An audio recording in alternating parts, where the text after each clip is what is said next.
In addition to all the styling we did in the tooltip, we can also format the text that is inside of that tooltip. To do that, we would use the method called formatter.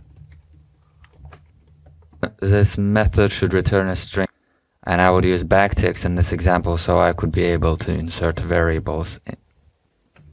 You can put any text inside the string, x value, y value.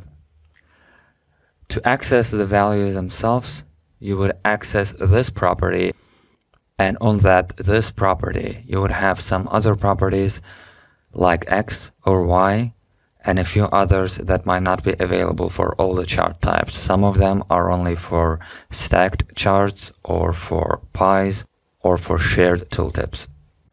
In this example, we will not go into all of those, but I will show you how to access this x, and would be this y.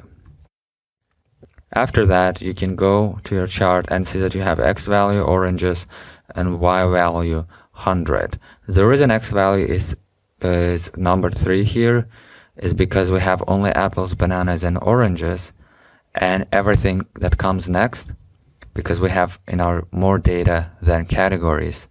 So whatever data comes next, x value would be a number for that. So the next value would be 4, then 5, then 6, 7, and 8.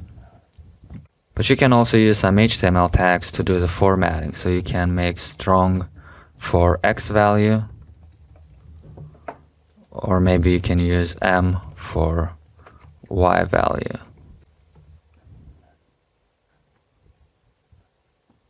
And this is how to do simple string formatting for tooltips in Highcharts.